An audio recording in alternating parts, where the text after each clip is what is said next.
Apéro spécial Celtics. Verre de verre. Tout à fait. Ouais, ils sont là. Donc là, il y a Jason Tatum. Là, celle qui est un peu abîmée, là, c'est Kemba. C'est Kemba. On va pouvoir parler de tous les joueurs de Boston. En vous faisant la bise, on espère que vous allez bien. C'est un petit apéro spécial Boston. Il a été très demandé, celui-là. Ouais, c'est clair. Après, on avait d'autres équipes, d'autres sujets, d'autres trucs à traiter. D'autres petites prios. Et après, c'est vrai qu'il arrive un moment où t'as plus le choix. Tu te dis, bon, il va falloir qu'on en parle, quoi, des Celtics, là. Exactement. Le motto, il ne bouge pas, il faut qu'on en parle. Donc évidemment, on fait la bise aux copains de la Celtics Nation. Ceux qui ne sont pas fans de Boston, vous avez aussi le droit de venir, surtout pour cracher sur Danny Ainge. On a l'occasion de le faire. C'est une activité annuelle, on aime bien le faire. On va rentrer dans les détails. Comme d'habitude, on le sait, il y en a plein qui disent tout de suite « Oh putain, le Trash Talkers !» On s'est occupé de plusieurs franchises et de plusieurs joueurs. Enfin, le Trash Talkers, il est pas toujours...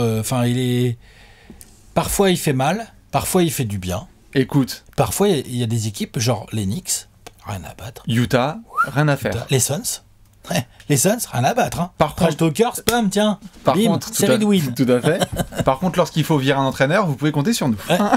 On parle des Hawks, 5 jours plus tard. T'avais ramené une petite victoire quand même, en lendemain de Trash Talkers. Ouais, et ça avait battu notamment... Boston. C'était les Hawks qui avaient battu les Celtics. Et donc on va faire le point sur cette saison des Celtics, car par rapport aux projections que nous avions fait lors des 30 prévus en 22 jours, et au moment où on parle, donc avant le curse, nous sommes chez des Celtics qui sont à l'équilibre, 17 victoires pour 17 défaites. Évidemment dans le jeu on va en parler en long et en large parce qu'il y a un gros contexte dont on va parler. Les chiffres, les résultats 17-17, bon. Tu sais quoi, avec un bon petit Trash Talkers, hop, une série de 6 ou 7 victoires. Et t'es à nouveau et dans en le top 4. Les résultats sont là. Bien sûr. T'es dans le top 4, voire même dans le top 2, hein, parce que l'Est, je veux pas leur faire offense. T'es peut-être en playoff à l'Ouest. Ça reste encore serré. C'est ça. Non, mais c'est dans le jeu. Ouais. Dans la manière, le contenu. Complètement. Du côté des Celtics, il faut qu'on parle de plein de choses en détail, notamment écarquillez-vous un petit peu les yeux, frottez-vous tout ça, car au moment où nous tournons cet apéro, eh bien c'était une phrase qui était difficilement prononçable il y a quelques semaines. Les Celtics sont à l'égalité avec les Raptors comme étant la pire équipe de la division Atlantique. Ça c'est quand même quelque chose à 17-17. Décoder, c'est ils sont derrière les Knicks. Ils sont derrière les... Parce que les Knicks... Ils sont derrière qui? Les Knicks sont devant Boston, what the fuck? Parce que qu'ils soient derrière les Nets... Ou les Sixers. Bon, ça s'envisage, tout ça se discute et tout. Derrière les Knicks, honnêtement, balancer les screens, il ne doit pas y en avoir beaucoup qui peuvent nous balancer un screen datant du mois de décembre, s'il vous plaît, avec les Knicks devant les Celtics à mi-saison. La vie de ma mère, le All-Star Break, si les Knicks sont devant les Celtics, je me tranche un bras. Si vous l'avez, celle-là, elle est magnifique. Donc non, c'est clair, 17 victoires, 17 défaites, ils sont à égalité avec Toronto, ils sont dans le top 8 quand même de la conférence Est-Boston, mais par rapport aux attentes qu'on avait sur cette équipe, il y a quand même plein de choses dont on va parler en détail. Ouais, on pourrait commencer par exemple... parce que tu voulais parler de fond de jeu et tout. Commençons par la défense. On va faire comme d'hab, on fait la présentation. Si quelqu'un a vu la défense des Celtics, je veux bien qu'il la ramène à la maison. Si quelqu'un a vu Marcus Smart aussi, je veux bien que quelqu'un... c'est clair, Marcus Smart, Marcus Smart, bouge pas. Je dois l'avoir sous les yeux, là. Il a joué que 17 matchs. Il a joué que la moitié des matchs des Celtics. Alors...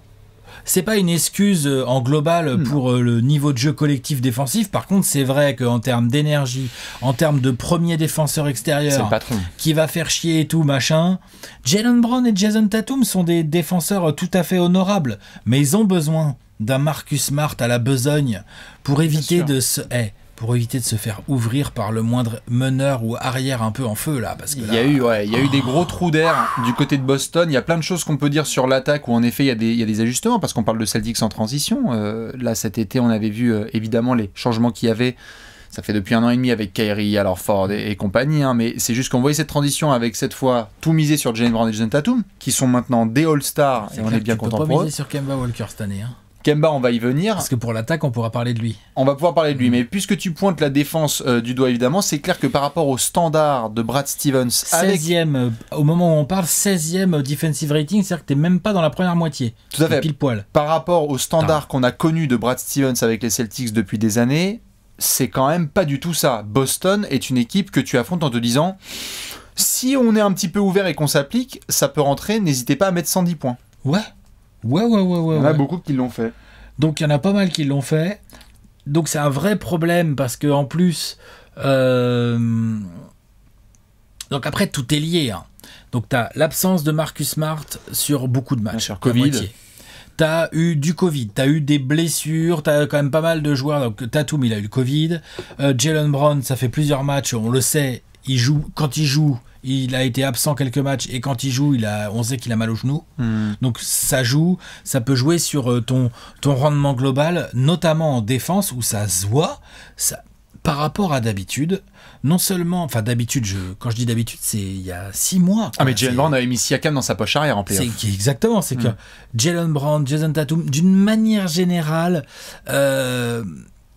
en aide, c'est moins appliqué et tout, et surtout en termes de hustle, d'effort et tout, c'est moins bon, quoi. Bien sûr. C'est moins bon. Hein. Ils se font out-hustle. Je sais pas trop si ça se dit, mais vous aurez compris ce que je voulais dire. Ils ont moins de cœur que leurs adversaires. Voilà. Dans pas mal de. Et là, l'absence de Marcus Smart se voit beaucoup, mais ça peut pas tout expliquer, quoi. Non, complètement. C'est vrai que défensivement, c'est un des premiers points qui est à souligner, parce que normalement, Boston peut s'en sortir avec le Stevens basketball en attaque en ayant une bonne fondation défensive. Alors certains soirs, ça leur est utile. On a vu ce qu'ils ont essayé de faire face à la grande attaque de Washington, qui était pourtant un peu mieux là ces derniers temps. Donc ils ont fait le travail quand il fallait au finish pour faire choke Washington. Ils ont joué contre Indiana et ça allait. Washington a quand même bien choke. Hein. Attention, je veux dire, totalement. C'est un miracle, hein, ce truc. Et Indiana était sur le retour ce week-end, et il y a une victoire, c'est sur les 2 derniers matchs des Celtics où ça va un peu mieux, mais dans les faits, si je ne dis pas de bêtises, 18 derniers matchs, 11 défaites des Celtics. Et quand on parlait de 110 points, allez-y, je ne vois qu'une équipe. Allez, je vois qu'une équipe qui a mis moins de 100 points sur les 4 dernières semaines. Ouais. C'est Denver et c'est une victoire. Le reste, c'était entre 100 et 115 points pris dans la truffe, c'est pas possible. C'est pas possible, surtout que tu vois, là j'ai sorti juste vite fait les stats. L'année dernière, 4e rating défensif, hein, les Celtics. Oui, c'est que les standards de Stevens, normalement. Et l'effectif, c'est. Ok, bon, il y a Tristan Thompson, Jeff Teague, il y a plus Wanamaker. Enfin, genre, c'est le même. Faut arrêter, quoi. Genre, tu peux défendre.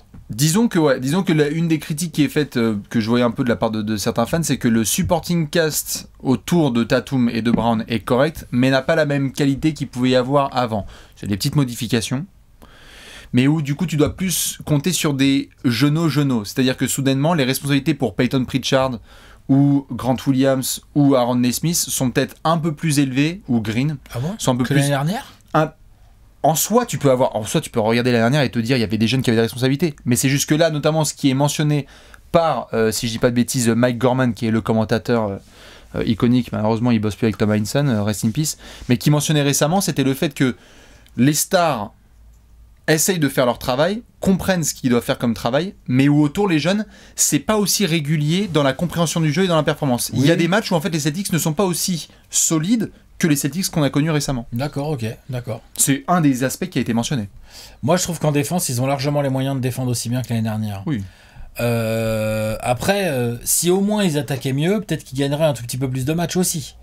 Parce que y a aussi ça, il y a aussi... donc j'ai mentionné en rigolant Kemba Walker, mais on rigole pas du tout, là.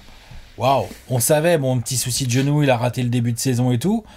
Mais depuis qu'il est revenu, il a fait quoi ? 2-3 bons matchs, tout cassé ? Il a reconstruit la Louisiane. On avait vu le match du dimanche soir, là. T'as l'autre, il shoot même pas à 40%. Je parle pas à 3 points. Hein. Non, je parle au tir en général. Ah oui, complètement. Non, c'est un donc running attention, gag. c'est... Ouais. Donc il produit pas assez au scoring.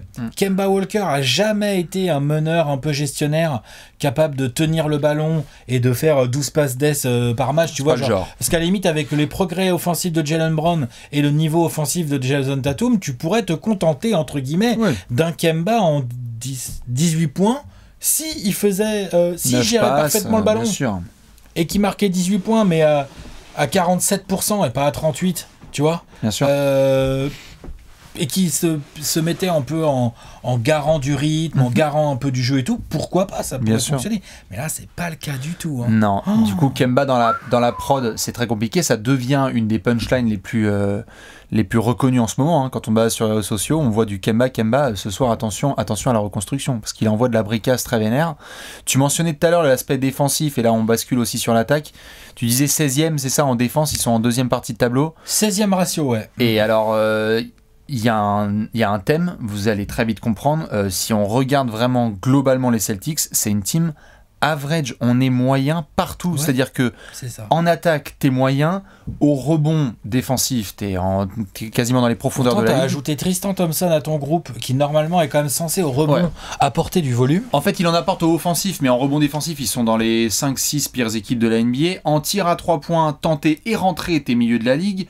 En lancer franc, tenter et rentrer, t'es milieu. Bref, si t'es tout le temps 15e, bah t'as un bilan à l'équilibre, quoi. Donc t'es pas dans l'élite. Du coup, on se retrouve avec un Brad Stevens qui a du mal à trouver l'équilibre, qui tâtonne un peu. C'est ça. Ça nous fait un petit peu penser aux Celtics d'il y a 2 ans. 2 ans en transi, ouais. En transi, qui tâtonnait un petit peu. Ok, Ward et compagnie, ouais. Et qui n'ont jamais réussi à trouver le rythme. On sait comment ça s'est fini après en playoff, hein, donc attention. Ouais. Et là, c'est vrai que, en fait, le problème, c'est qu'il y aurait des petites choses un peu positives. Je veux dire, là, Tristan Thompson. Franchement, c'est pas si mal ce qu'il apporte. J'ai critiqué un peu peut-être les rebonds, mais c'est pas. On n'attendait pas non plus. Genre, c'est pas le mec qui allait révolutionner les Celtics, tu vois. Non, on avait parlé bien dans la preview, mais c'est vrai que. Ouais, le Tice, il fait du Tice. Moi, j'aime bien ce qu'il fait, et lui et Robert Williams, ça va. Robert Williams, moi, je trouve qu'il a progressé. Oui, c'est mieux. Qui pourrait d'ailleurs mériter un peu plus de temps de jeu, ce qui est un peu le cas ces derniers temps. Là, on l'a vu jouer pas mal et tout. On a vu que il pouvait. Ça a ses avantages et ses gros inconvénients. Ah, il y a des gros inconvénients. Parce que le basket, c'est Space Jam, quoi. C'est ça, c'est-à-dire qu'il fait un peu vite ses fautes et puis il a un peu trop tendance à... Ouais, enfin bref, au niveau compréhension du jeu, il y a du boulot. Par contre, il a des qualités que aucun autre joueur des Celtics n'a, c'est-à-dire la taille, l'envergure et les qualités athlétiques absolument hallucinantes de Robert Williams. Robert Williams, qu'on se mette bien d'accord. Si le mec, tu lui mets un chiffon sur l'oreille, il te nettoie l'horloge des 24 avec, quoi. T'es d'accord? Tout à fait. C'est un grand malade, l'autre. Hein. Bien sûr, j'allais même me dire, c'est quand la dernière fois qu'on a vu un pivot, parce qu'il y a eu des mecs qui ont sauté à Boston, hein, mais la dernière fois qu'on a vu un pivot sauter aussi au monté en monstre athlétique comme ça. Kendrick Perkins. C'est un peu compliqué. C'est vrai on a parlé souvent de Rim Runner. On était là, genre on attendait André Drummond, Rudy Gobert, ceci, cela. Là, ils ont quand même un mec en effet, Robert Williams, qui est limité. Mais sur le secteur intérieur, oui, t'as des gars qui essayent de faire le travail. Moi, je trouve vraiment qu'il y a... En fait, c'est bizarre. Ce qui mentionnait notamment Gorman, et notamment, j'invite certains à aller voir sur le site de The Athletic, il y avait Tristan Thompson qui s'ouvrait là-dessus en tant que vétéran, parce qu'il a laissé cette image aussi de champion, un peu vétéran avec Kemba, mais c'est pas le même cachet. De dire... On est sur une espèce de transition toujours à Boston. On a vu l'émergence de Tatum la saison dernière. On est en train de voir celle de Jaylen Brown niveau All-Star. Sans All-Star tous les deux. Tout à fait. Mais ce qu'il mentionne lui, c'est quelle est la différence entre faire des chiffres et mener une équipe. C'est-à-dire que on va pas commencer à tirer à boulet rouge sur Jason Tatum et Jaylen Brown, mais il y a une différence entre être vraiment productif et apporter des chiffres ou rendre ses coéquipiers meilleurs, savoir comment remporter des matchs et finir les rencontres. Et il y en a eu 2-3 fois où, premier match contre Milwaukee, ça avait très bien terminé, et il y a des matchs où Jason Tatum a fait le taf là contre Washington pour les terminer, mais sinon on sait pas trop quel Celtics arrive sur le parquet chaque soir. Non, et après... Je suis d'accord pour dire que côté que ce soit Tatum ou côté Brown, parfois ça manque un peu de ça, là, de savoir en fait, d'expérience. Ils sont jeunes, hein. Mais en fait, ils sont hyper jeunes. Je pense aussi qu'il y a peut-être... Genre, on a critiqué Kemba, je pense que Kemba a quand même une vraie part de responsabilité dans ses résultats faiblards. Qu'avec un vrai Kemba Walker, je veux dire celui qu'on a vu jouer ces 2-3 dernières saisons, je pense que tu gagnes un tout petit peu plus de matchs quand même, faut pas déconner. Bien sûr. Et je pense que le pool défensif et la déception sur le pool défensif est due en partie à l'absence un peu longue de Marcus Smart où ça pèse, et aussi à ces Celtics-là. Tu veux les construire autour de Jaylen Brown et Jason Tatum. Ok. Mm-hmm. Peut-être qu'aussi qu'il y a un travail à faire en conséquence au niveau de Brad Stevens. Mm-hmm. Peut-être qu'il faut arrêter de tout le temps faire jouer Tatum un peu poste 4. Peut-être qu'il faut les remettre un peu plus à leur vrai poste si c'était des vraies stars. Peut-être, tu vois, peut-être que tu as des trucs à travailler comme ça. Et je sais, j'ai vu qu'il le faisait un petit peu de temps en temps, mais c'est pas si simple parce qu'en fait, du coup, il a pas trop de vrais 4, ou alors il met des OJ ou des Grant Williams justement. Et Ah, c'est les mecs qui se battent, c'est des teignes, mais offensivement, c'est quand même. C'est pas ouf, t'es quand même d'accord. Ouais, mais on voit par contre que ça les aide bien. Moi, j'aime bien le duo Brown-Tatum, je l'aime bien en 2-3. Ah non, mais bien sûr. Et les deux, je pense que ça pourrait aider. Il y a un côté, Brad Stevens qui tâtonne. Mais tout à fait. Sur le plan stratégique, qui, à mon avis, coûte des points, coûte des matchs aux Celtics. Et il y a aussi un autre truc, c'est que. On parle de Robert Williams, on parle de Daniel Theis, là on parlait de l'ajout de Tristan Thompson. Peut-être qu'il y a eu des moments où il fallait peut-être mettre le paquet dans un trade pour pécho un autre intérieur que ça. De toute façon, je suis bien d'accord. De toute façon, non, on va y venir à Danny Ainge à un moment, tu vois, et au front office. Bien sûr, mais de toute façon, on a passé ces dernières saisons à essayer de voir ce qui se passait en couvant pas mal Brad Stevens et Danny Ainge. C'est-à-dire qu'on disait, c'est Kyrie, où il y a un problème avec Hayward, où on ne sait pas comment ça fit avec Horford, où on essayait de trouver des transitions, on se disait merde, finalement Rosier a envie de partir. Donc ça a souvent été sur le terrain, et il y a 2 ans on avait mis pas mal la dose sur Brad Stevens, on s'était posé la question, mais ensuite on l'a vu bien développer Tatum, bien intégrer Jaylen Brown, donc on lui a laissé un petit peu de crédit. Non, mais attends, il y a des trucs qu'il a extrêmement bien géré. Hein. Et il a fait son travail, on l'a vu là sur la bulle, où il a passé Toronto en demi, donc il a affronté le Heat. On a vu certaines limitations aussi, parce qu'on se regardait, on se disait, waouh, c'est pas comme si Alex Spoelstra avait une équipe de giga superstars. Après, c'était un contexte particulier. Mais moi, oui, par rapport aux autres apéros qu'on a pu faire précédemment, j'ai plus envie de parler de Brad Stevens et de Danny Ainge que de véritablement ce qu'il y a sur le parquet. Parce que sur le parquet, si tu as des jeunes qui essayent de produire, Tatum, tu peux le regarder et lui dire, oui, bon, bah désolé, mec, t'as chopé le Covid, mais quand il est là, il est présent, il est à la production. Quand t'as Jaylen Brown qui est là, demain matin, on fait un classement MIP, il peut être là dans la discussion. Il y a des garçons qui font le travail. On peut toujours dire que certains ne font pas leur boulot, mais dans les faits, on a des Celtics qui, je suis d'accord, tâtonnent au niveau stratégique, où en fait, peut-être qu'on a aussi beaucoup couvé Brad Stevens et qu'il y a un moment où on va devoir aussi se poser des questions sur lui, qui sont légitimes. On a eu pas mal de finales de conférence, mais... Et on a aussi un côté Danny Ainge, où lorsqu'il a été question de faire home run sur un transfert... on a été un petit peu à tâtons et on a fait un peu la pince, quoi. On lui a souvent collé cette étiquette. Il y a une trade exception, il y a une trade deadline qui est le 25 mars. Est-ce que Boston va faire un gros trade? Est-ce qu'il devrait pas faire un gros trade? Est-ce qu'il devrait? Ouais, voilà, exactement, c'est ça la vraie question. T'es d'accord avec moi sur le diagnostic apparemment on nous dit oui. Je crois que Danny Ainge est d'accord. On nous martèle un oui. Je crois que Danny Ainge est d'accord. T'es d'accord avec moi sur le diagnostic que idéalement ça serait genre un intérieur un peu costaud, quoi? Ou pas? Oui. Ou quand alors... je dis costaud, c'est, je veux dire, en termes de niveau. Je veux dire, que ça soit un mec qui joue ailier fort ou un mec qui joue pivot, ouais. Tu t'adaptes. Je pense que l'idée, ça serait de pouvoir faire jouer Tatum en 3 avec par exemple un ailier fort de profil fort de devoir qui va faire le travail défensif. Ouais, un 3&D du poste 4, là, comme il y en a partout dans la ligue. Oui, les Jay Crowder à la con, que toi t'aimes bien à Phoenix, c'est ça dont tu parles. Bien sûr. T'es bien content de l'avoir. Ouais. Bien sûr, bien sûr. Si on devait tout le temps mettre Michael Bridges ou Cam Johnson en 4, ils y vont de temps en temps. Bien sûr. Je dis pas que Tatum ne doit jamais glisser 4 dans les schémas. Non. Je dis juste que maintenant on commence à connaître l'animal, Tatum.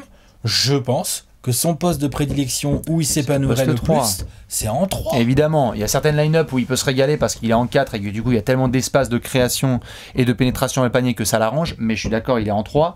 Sur le profil type, il y a cette tendance à vouloir forcément un pivot un peu level up, et je suis assez d'accord. Je pense honnêtement que avec tout le respect que j'ai pour Kemba, le coéquipier, le mec qui a fait le taf à Indiana, tous les gens de Boston qui ont vu Kemba Walker arriver ont dit, nom de Dieu, la bulle de respiration que ça représente vis-à-vis de Kyrie Irving. Parce qu'on n'était pas du tout dans la même sphère médiatique ou juste de gestion de vestiaire. Il suffit de demander aux Hornets ce qu'ils pensent de Kemba Walker. C'est un très bon citoyen. C'est un très bon capitaine. Il n'y a pas de problème. Par contre, je pense vraiment que s'il devait y avoir une option un peu plus sérieuse offensivement, j'adore la création de Kemba, mais je prendrais même un mec un level au-dessus. Vraiment, si je peux, je me débarrasserais de Kemba Walker et je ferais un package si possible et j'irais chercher un gars d'un level supérieur parce que j'aime bien Jaylen Brown et Jason Tatum, c'est bien la création, mais qui c'est l'option derrière? C'est Marcus Smart? C'est Kemba Walker?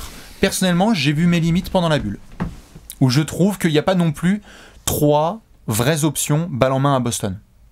Après, si vous voyez une troisième option et que vous me dites qu'un Walker arrête, c'est une option, très bien, je peux l'entendre. Bah, mais c'est une option quand il joue à son niveau, parce que là, quand il joue à son niveau, tout à fait. Mais ça fait combien de temps qu'on n'a pas vu Kemba jouer vraiment régulièrement bien. Il a été blessé et tout. Moi, je sais pas, j'ai pas envie de l'enterrer comme ça direct. Je ne l'enterre pas, je dis juste par rapport aux besoins de Boston. Qu'il a, par rapport à ce qu'il représenterait normalement, et que du coup. Mais là, tu vois bien par rapport à leurs attentes, Kemba Boston. Walker et Peyton Pritchard, on est là, on fait lequel vaut mieux mettre sur le terrain. J'exagère, non. C'est un petit peu ça. C'est pour ça que je te dis par rapport aux attentes de Boston. Normalement, un mec comme Kemba, est-ce que tu le conserves là sur la saison entière en te disant justement on attend qu'il revienne au max aux alentours des playoffs? Si tenté de savoir où seront situés les Celtics en playoffs, est-ce que tu as l'avantage du terrain en premier tour? Est-ce que tu es obligé déjà d'être en 0 entre guillemets? C'est que le premier tour contre les Knicks, ça va pas être facile. Hein. Tu sais que la sortie 4-2 face à n'empêche qu'on rigole, mais quand tu joues les Knicks et que t'es les Celtics, mais la paire Julius Randle, Mitchell Robinson, ils peuvent te faire très très mal. Noël, ouais, tout à fait. Ou les Nerlens Noël, ou les gars comme ça qui vont sortir du banc de Thibodeau. Non mais c'est vrai, c'est con, mais c'est vrai. Les Hobbit Topin et tout, tu vois.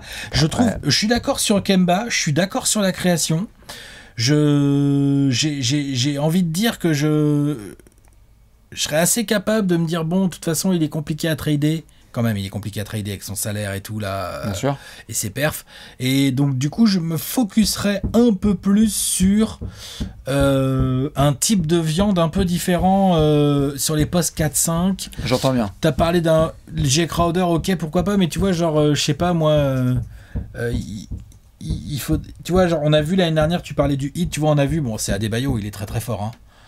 Daniel Theis est capable de faire un boulot correct et tout et de se battre. Oui. Il est capable, hein. Oui. On le sait. Oui. Et là, t'as Tristan Thompson. Ça me va. En fait, le truc, je dis pas que ça me va pas, je dis, c'est lequel qui est vraiment fort là-dedans, qui est capable de dominer un match. C'est Daniel Theis. Pas de dominer un match, mais ça va être un très bon 5 qui va faire le travail. Mais avec une vraie qualité, quoi. Avec un vrai truc, tu vois, genre, il y a eu des discussions autour d'Hayward avec Indiana. De ce que j'ai compris, du coup, ça s'est pas fait. Parce que Danny Ainge voulait absolument avoir Miles Turner notamment dans le package et qu'Indiana avait pas l'air très chaud et que du coup il a pas réussi à les convaincre. Je me demande s'il aurait pas mieux fait de mettre le paquet pour convaincre Indiana et aujourd'hui avoir Miles Turner en tour de contrôle de sa défense. Par exemple, tu vois. Tout à fait. Quitte à perdre Hayward. Bien sûr. Miles Turner à 18 millions ou Daniel Theis à 5 millions? Miles Turner à 18 millions. Ouais, t'es les Celtics. Il y a un moment donné, tu joues quoi? Attends, je te pose une question. Qu'est-ce que tu joues? C'est parce que non mais tout à fait, c'est juste que j'aime bien Miles Turner, excellent contreur et qui arrive à mettre des 3 points parfois. J'ai pas non plus l'impression que le gap entre lui et Daniel Theis soit si énorme. Je trouve que dans l'intelligence de jeu de Daniel Theis, c'est ce qu'il est capable d'apporter en rotation défensive et d'être vraiment responsable dans des matchs précieux. Je trouve pas que le gap soit énorme. Non, le gap est peut-être pas énorme, mais c'est un gap quand même qui, à mon avis, ferait progresser les Celtics. C'est ça que je veux dire. Léger. Ouais, mais en fait, il leur manque quoi? Il leur manque pas non plus tant que ça. Là, ils ont un Kemba dégueulasse. Ils ont pas de Marcus Smart. On en revient à ce dont on a parlé pendant la preview, c'est que quand tu te penches sur le banc des Celtics, quelles sont tes options derrière? J'adore Marcus Smart, j'adore certains gars, et encore Marcus Smart a été titulaire, mais quand tu ne joues pas avec tes titulaires, quel est le banc de Boston? On en a parlé pendant la bulle, on en a parlé avant que la saison elle démarre. J'ai pas d'option. J'adore Peyton Pritchard, j'adore Aaron Nesmith, mais j'ai le sentiment d'avoir un peu le loto souvent avec les Celtics. Je ne sais pas qui va contribuer. Il y a un soir où Jeff Teague joue comme en 2016 et où très souvent il joue comme en 2021. Et donc cet ajout-là, on l'a vu sur le papier, on s'est dit Jeff Teague, Tristan Thompson, ok, ça apporte bien, mais aujourd'hui, si tu regardes le 5 majeur des Celtics, tu peux jouer de manière efficace avec Tatum, Theis, Brown, Smart, Kemba, et encore tu pourras mettre un autre mec s'il faut. Une fois que ces gars-là ne sont plus sur le terrain, et donc on en revient à Brad Stevens, quelles sont les options? Je trouve que s'il devait y avoir vraiment une upgrade qui ferait basculer Boston encore plus qu'un pivot, c'est un mec qui soit capable d'agresser quand la défense adverse arrive à s'ajuster à ce que fait Boston. Parce que c'est pas non plus comme s'ils étaient imprévisibles de fou les Celtics dans le jeu. Je trouve, quand tu les regardes jouer en ce moment, c'est pas genre wow, je suis impressionné par ce qui se passe sur le terrain. Non mais je comprends ce que tu veux dire. Moi je suis plus focus sur la défense, mais je comprends ce que tu veux dire. En attaque aussi, il y a des choses à améliorer et je suis d'accord avec toi, parfois ils sont un petit peu trop prévisibles ou un petit peu trop tiens, vas-y Jason ou vas-y Jalen. Non, mais ça, je suis d'accord. Surtout quand Kemba n'a pas le Wemba Colker, quoi. Ouais, voilà, c'est ça, tu vois. Parce qu'il y a aussi Kemba qui, normalement, est censé être capable en ISO ou sur un drive derrière un pic ou quoi faire des différences, tu vois. Tout à fait. Qu'il ne fait pas en ce moment. Bien sûr. Petit rappel juste daté pour ceux qui ne l'avaient pas vu, c'était en décembre dernier, juste avant que la saison elle démarre. Il y avait des questions Media Day autour de Danny Ainge, les Celtics, Kemba Walker, et il avait été très clair. Danny Ainge avait dit ces prochaines semaines vont être déterminantes pour voir l'état réel de santé de Kemba Walker. La trade deadline c'est dans 3 semaines. Je veux bien voir ce que pense Danny Ainge aujourd'hui. Mais ça se trouve. Je me demande quelle équipe serait capable de reprendre un mais en fait, voilà. Parce que dis donc, le salaire, il est pas petit. Hein. Non, bien sûr. Bah, c'est quand même un obstacle. Ouais. Genre, aujourd'hui, qui va vraiment se dire, ouais, Kemba Walker, carrément, tu vois. Genre là, c'est pas simple. Hein. Ah, c'est compliqué. Qu'est-ce qu'ils vont filer en échange, surtout aux Celtics? Ouais. Donc ça, c'est un peu un problème. Et vraiment, je pense qu'il y a vraiment un... Je pense que il y a un vrai pas à faire en défense pour te faire passer un cap derrière et te permettre de... Parce que là, regarde, on se plaint, là, on dit, ouais, la régulière, elle est middle, elle est average et tout. Ok, si la régulière continue comme ça, là, bon, avec le talent des Tatum, ils vont jouer mieux. Des Brown, ils vont sûrement jouer mieux. Kemba peut pas jouer moins bien. Kemba, il peut pas jouer moins bien. Marcus Smart va revenir. Marcus Smart, machin et tout, d'accord, ok. Sûr. Sauf que là, ce qui les attend là, à partir de... Quand même, je pense qu'ils vont quand même aller en play-off. Je te pose des questions. Avec cet effectif-là des Celtics, comment tu joues Joel Embiid? Voilà. Comment tu joues les Nets? Les Nets. Comment tu joues Giannis? Bah, tu l'as joué sur le premier match de la saison, donc on va nous dire oui, regarde, on les a battus. Je te dis pas que tu peux pas. Je te dis sur une série 7 matchs, et tout. on est d'accord. C'est compliqué, je pense. Et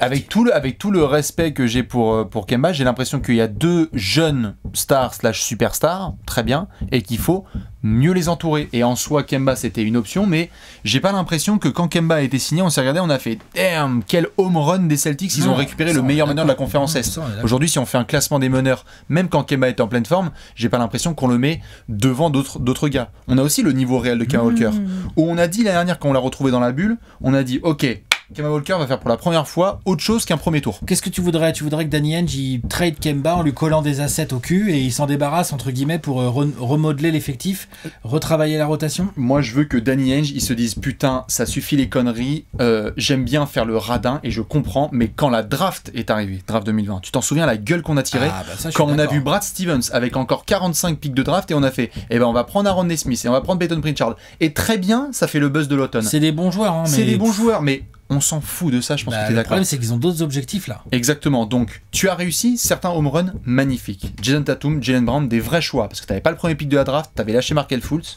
bien ouais, et tu avais pris Jason Tatum et tu l'as bien développé. Bien ouais.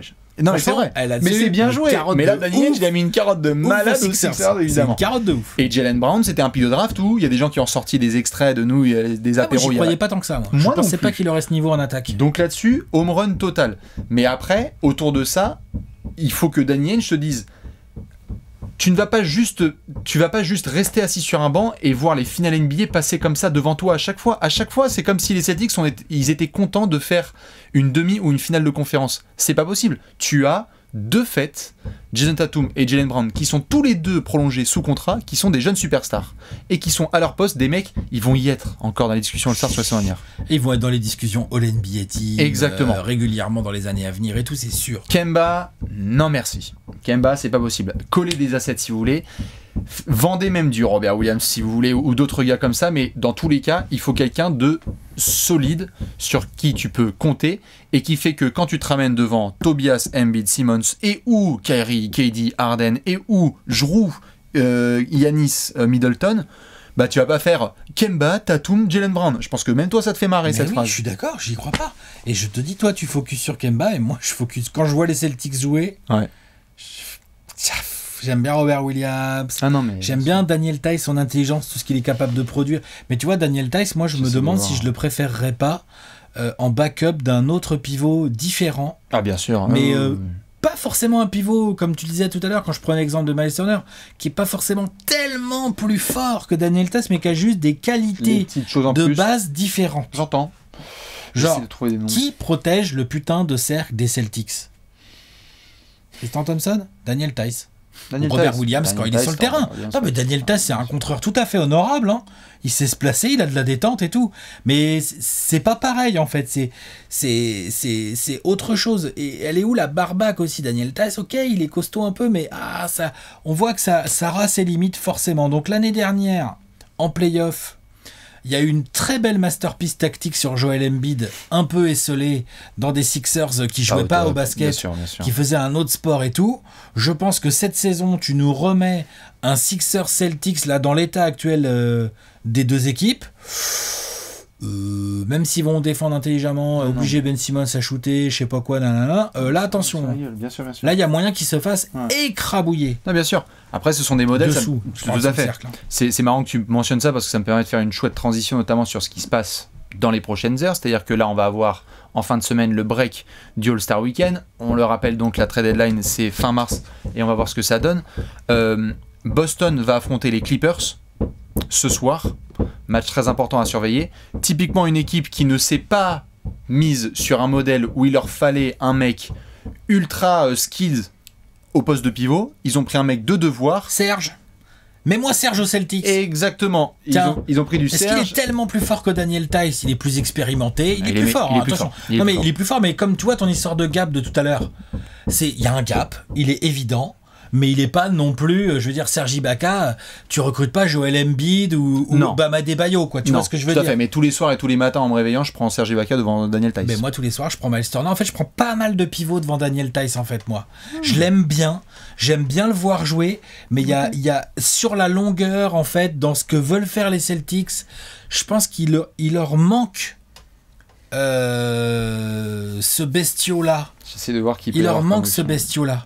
Ils ont essayé le coup avec Tristan Thompson en rajoutant un pivot backup et une rotation. Moi j'étais là genre c'est pas con et tout. Il amène de l'expérience, du rebond. Il défend pas si mal que ça et tout. Mais c'est plus une histoire de tout. Ou alors, comme on le suggérait tout à l'heure, tu gardes les Theis, les Tristan et tout, et t'essayes plus d'ajouter un poste 4, 3&D du poste 4. On a cité tous ces ailiers défensifs qui sont devenus des postes 4 à la longue. Spoelstra qui allait chercher Iguodala, tous ces mecs là de devoir que tu peux mettre en position multiple. Exactement. Qui vont te mettre des 3, qui vont défendre intelligemment, qui sont durs au mal, qui ont de l'expérience, tu vois, genre... non mais va aller chercher Harrison Barnes à Sacramento, ils savent plus quoi faire avec lui. Si tu peux, tu vas avoir un mec comme ça de devoir qui est poste 4 expérimenté, qui va pas craquer. Essayé, maintenant il est à Portland, mais tu vois un Covington, rien, évidemment. Ce genre de gars, pourquoi pas. Mais je serais plus sur le pivot perso, mais en tout cas il y a un truc à faire. Je suis d'accord avec toi, je pense qu'il y a un truc à faire sur le marché des transferts. Jusqu'au 25 mars, ça c'est sûr et certain. Je balance quelques noms. C'est difficile d'aller chercher du pivot là en ce moment parce qu'il y en a pas non plus des masses qui sont dispo. Le nom qui revient le plus souvent c'est André Drummond.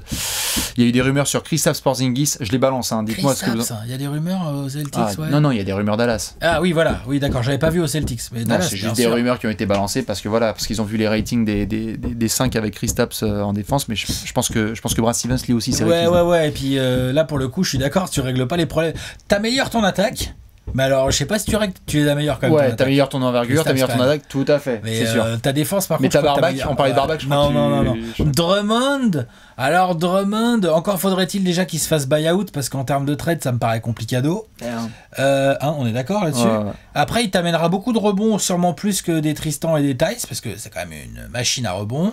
Il a montré des progrès en défense. Moi, je serais hyper intrigué, perso. C'est un Robert Williams du riche, c'est pas mal, du très très riche. C'est salaud. Du millionnaire. C'est un Robert Williams du millionnaire. Non, quand même. Non, mais bien sûr. Non, mais j'ai toujours désiré voir André Drummond dans un environnement positif, parce que le pauvre, il a fait toute sa carrière 1 à Détroit et 2 à Cleveland. Très bien. No disrespect, mais quand t'as fait Détroit et Cleveland dans la décennie 2010, je veux rien savoir, dédicace aux fans des Cavs et des Pistons. En gros, t'as été dans des... T'as souffert. Voilà, c'est ça. Et je parle des Cavs depuis 3 ans, depuis qu'il y a un numéro 23 qui a bougé en Californie. Donc j'aimerais bien voir un gars comme Drummond. Après, en effet, c'est sa dernière année de contrat, donc à voir comment est-ce que tu peux récupérer ça. Mais c'est ce genre de jackpot. Il n'y a pas de pivots qui sont vraiment disponibles. Je fais le tour, il y en a pas. Tu vas pas aller prendre McGee, tu vas pas... Non, mais t'as raison, faut qu'ils aillent sur Drummond. Moi j'irais sur Drummond, sinon surtout que les Cavs en veulent plus là, c'est évident, tu vois, donc il y a peut-être moyen de... Ça peut se finir en trade où tu donnes des tweaks pour récupérer Drummond, comme on fait les Cavs avec les Pistons en fait. Tu donnes des tweaks. Sauf que là par contre il faut encaisser la masse salariale et ça se complique quand même pas mal côté Celtics à ce niveau-là. Tout à fait. Ok. Je vais poser une question qui fâche pour finir. Vas-y. On en parlait tout à l'heure. On a beaucoup couvé Brad Stevens à chaque fois en disant il n'y a pas de souci, très très fort coach en sortie de temps mort, etc. Il y a des demi-finales de conf, il y a des finales de conf. Vu comment se profile cette saison-là, vu quels sont les poids lourds qui sont dans la conférence Est et qui sont attendus dans le dernier carré, est-ce qu'on pose la question qui fâche? Est-ce que c'est peut-être pas le moment, c'est peut-être trop tôt de se poser des questions sur Brad Stevens out, mais est-ce que c'est un sujet dont on peut parler en susurrant maintenant et qu'on ressortira au mois de juin en se disant en fait c'était déjà écrit? Ah ouais, moi je le mets pas du tout pour l'instant, vraiment pas tant que ça en responsable de ce qui se passe pour l'instant. Il a sa part de responsabilité comme toujours, mais je trouve qu'on a vite tendance à se retourner vers les coachs. Il a quand même eu des très bons résultats ces dernières années avec des équipes pas toujours si ouf que ça quand même. Pas déconner quand même, Brad Stevens, il a jamais eu de pivot quasiment. S'il a eu alors Ford, je suis vache.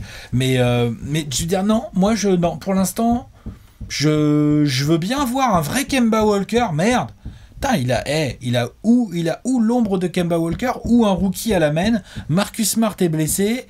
Il y a eu du Covid et tout. Je jugerai pas Brad Stevens là-dessus. Je les juge pas là-dessus, je donne juste rendez-vous en juin. Non mais ouais, moi si en juin, les mecs, le front office des Celtics, ça s'est pas bien passé, on vire Brad Stevens, franchement je ferais, les gars, regardez-vous dans une glace d'abord. Voilà ce que je ferais. Franchement. S'ils sortent 4-1 contre... Ouais, faudra voir le contenu. S'ils sortent 4-1 mais que Kemba Walker a pas été foutu de rentrer un tir, je sais pas forcément si t'as envie de le mettre sur le dos de Brad Stevens en fait. Parce que c'est quoi ses options derrière? Tu l'as dit toi-même. C'est quoi son banc? Tu l'as dit toi-même. C'est mon taf. C'est de mettre les questions donc, qui plaisent pas. Je te réponds. Donc, moi, non. Non, pour l'instant, c'est non. Et si Danny Ainge et ses potos, ils préfèrent se cacher derrière un licenciement de Brad Stevens plutôt que de poser leurs couilles sur la table et de faire des vrais trades, ça les regarde. Mais moi, je valide pas. Voilà. Ça te va comme réponse? Ça me va très bien, tu fais ce que tu veux. Moi, en tout cas, je donne rendez-vous avec Brad Stevens cet été pour voir ce qu'il est capable de faire. Et parce que parfois, je suis désolé, il y a des coachs, on vient de le voir dans certaines franchises, tu peux faire tout ce que tu veux, mais si t'as les blessures, pas les blessures, tu t'en sors, tu te démerdes. Non, mais le coach fait souvent fusible, en plus, d'une manière générale. Donc voilà. En termes de coach qui sont là depuis longtemps, mais c'est quand même du beau boulot. Très très bon coach. Dans l'ensemble. On va surveiller ce qu'ils vont faire. Confiance quand même sur les prochaines semaines. On rappelle juste au niveau du programme, pour ceux qui ne l'ont pas noté, je vous le dis juste ce soir, ça joue face aux Clippers. Ensuite, il y a match contre Toronto. Ce sera juste avant le break du All-Star Weekend. Après, petite pause bien méritée pour les Celtics, qui auront le plaisir de reprendre le 11 face aux Nets à domicile avant d'affronter Utah à domicile. Donc on vous souhaite, on vous souhaite un bon break du mois de mars. Après ça ira, il y a du Sacramento, du Orlando, du Cleveland, ça va se calmer un petit peu et il y aura 2 fois Milwaukee. Enfin bref, sur le mois de mars, attention, il y a 2 fois Milwaukee, 1 fois Utah, 1 fois Brooklyn. Là il y a les Clippers. Il y a les Clippers maintenant, donc on verra pour le Trash Talkers, mais accrochez-vous très très fort et espérons vite le retour de Monsieur Marcus Smart. Des bisous, bon courage à Celtics. Ciao. Ciao.